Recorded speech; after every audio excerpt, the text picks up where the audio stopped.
Shalom, peuple de Dieu, j'espère que ce message vous trouve en bonne santé. Ce matin, j'ai trois bonnes nouvelles à partager avec vous. Nous allons débuter avec une petite méditation. Nous sommes dans Lamentation, le chapitre 3, le verset 22 à 23. Je lis dans le nom du Seigneur.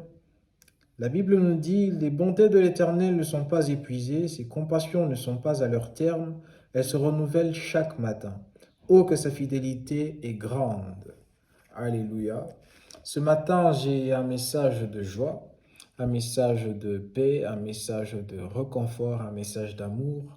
Laisse-moi te dire que Dieu t'aime abondamment, il t'aime énormément, et ça tel que tu es.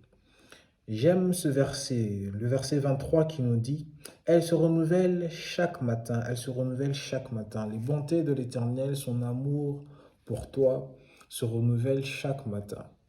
J'aimerais dire à une personne, ne considère pas ton passé, ne considère pas ce que tu as eu à faire qui a eu à offenser Dieu et qui ne te permet plus d'aller de l'avant. Tu te dis que non, j'ai péché, j'ai offensé Dieu.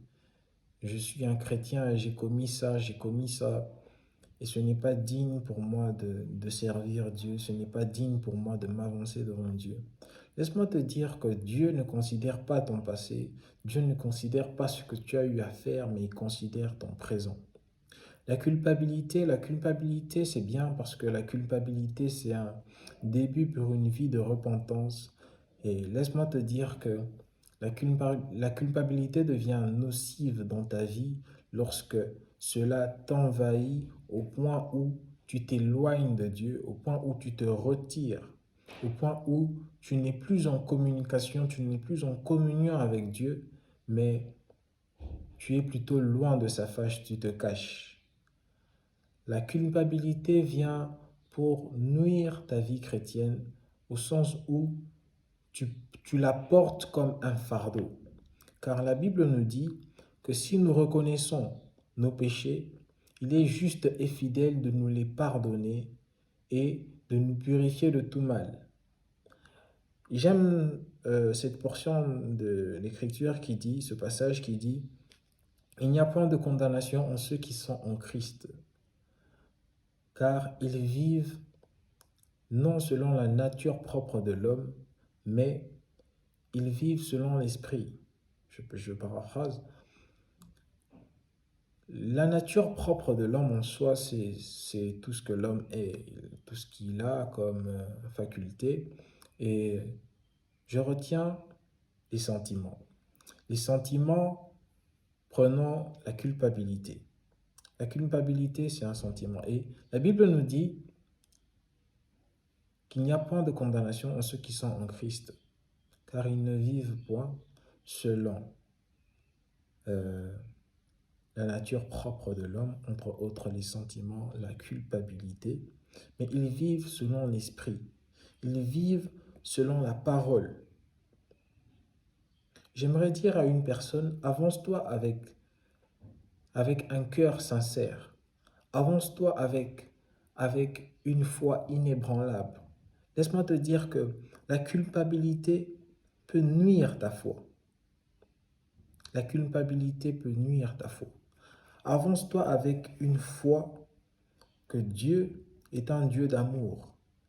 Dieu est un Dieu miséricordieux. Ne l'attribue pas cet amour en te disant que Seigneur, j'ai vraiment fait ça, est-ce que tu sauras vraiment me pardonner? Non.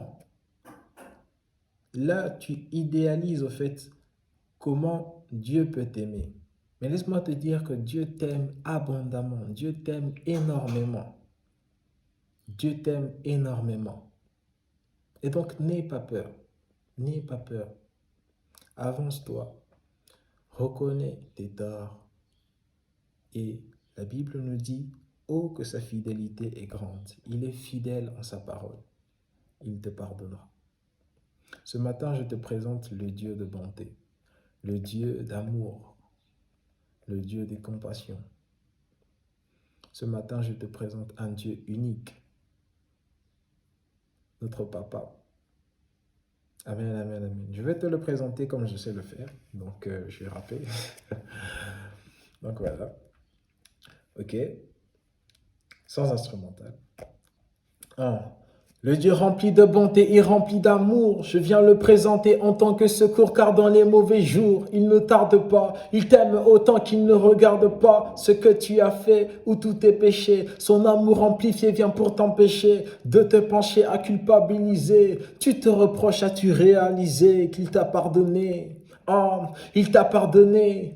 Hein? Il t'a pardonné, lui qui est le Dieu de bonté, le Dieu de grâce, d'amour, le Dieu de paix. Il t'a pardonné, lui qui est le Dieu de bonté, car t'as toujours cette place à ses côtés. Toi dans le cœur à t'enseigner, la leçon du jour est de t'enseigner. Il est le Dieu d'amour, il vient te soigner. Il t'aime toujours, il t'a tant aimé. Toujours attentionné à tes moindres gestes puissamment élevés. Il se manifeste, péché qu'on commet, ça il déteste le Dieu que je connais. He is the best. Et donc voilà, la seconde nouvelle, c'est que j'annonce officiellement la sortie de mon prochain son intitulé Le Dieu de bonté, bientôt disponible. Et la troisième nouvelle, c'est que vous pouvez retrouver sur ma chaîne YouTube les paroles de la chanson Jésus, Jésus. Ainsi mieux l'auditionner et même faire une vidéo, me l'envoyer et je la reposterai. Et donc voilà, que Dieu vous bénisse abondamment et passez une bonne journée.